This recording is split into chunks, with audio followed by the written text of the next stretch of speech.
We're with Channel 2. We've been trying to get a hold of the 34th Ward Superintendent. Before we went looking for Kenneth Austin this month, We're trying to reach the Alderman. We had a few questions for a story we're working on. before we showed up at the office of his mom, Alderman Carrie Austin, Is she out and about, or we'd love to talk to her for the story? Can I take a number? before all that, That's been at least a month and a half. we found an alley full of trash piles back in December, and a West Pullman family frustrated that the city wasn't cleaning it up. We called the Alderman's office. There's nothing happening here. This is why we're talking to you. We need help here. Then we found another similar scene elsewhere in the 34th Ward, and another, and another. Carrie Austin is currently Chicago's second longest serving alderman. Alderman Jackson. The former chair of the city's powerful budget committee. Old windows? So Morgan Park landlord Francis Kelly figured when he complained to her office, she'd get the job done. It seemed like when we called the alderman's office, there wasn't a great deal of ownership with the issue. Basically, all our follow-ups we would hear, well, we pass it on. Here's what we didn't report back in December.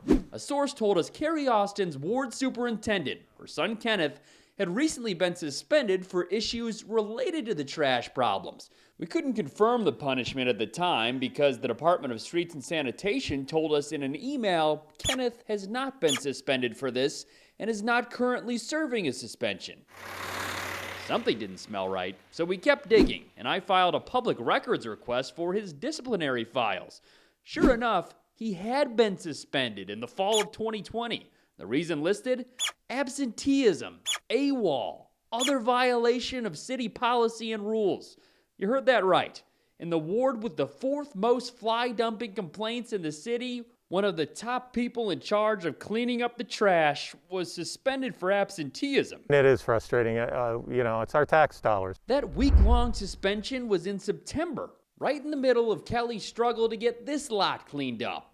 But he says it didn't get cleaned up until December, after our stories. It's very disappointing that we were really trying with a lot of follow-ups, a lot of emails, a lot of submissions to 311, but we didn't feel like we were getting any traction. The suspension is not the first time Ken has been in trouble with the city. Sources tell CBS 2 Kenneth resigned from his streets and sanitation laborer job back in 2015.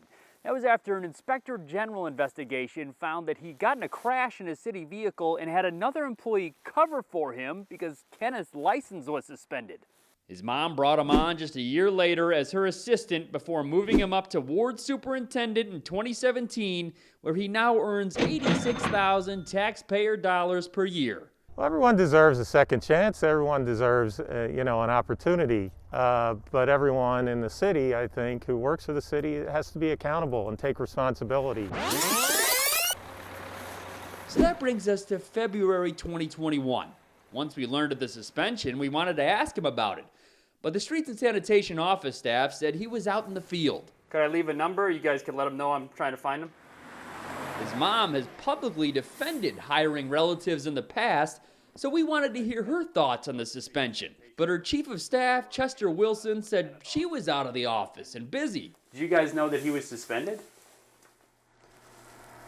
No comment, sir.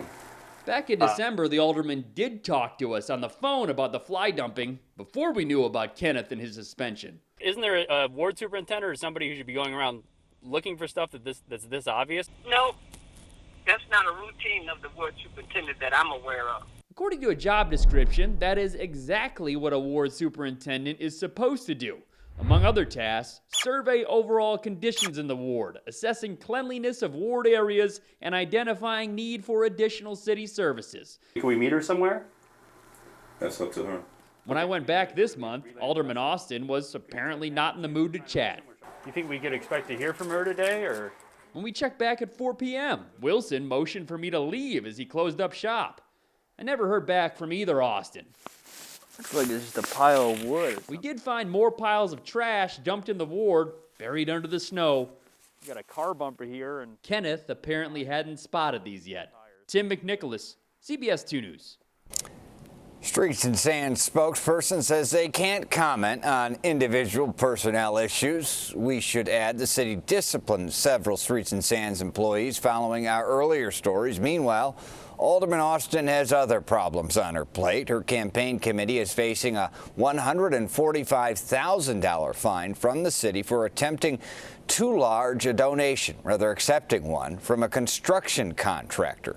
Austin, by the way, is the chair of the council's Committee on Contracting Equity and Oversight.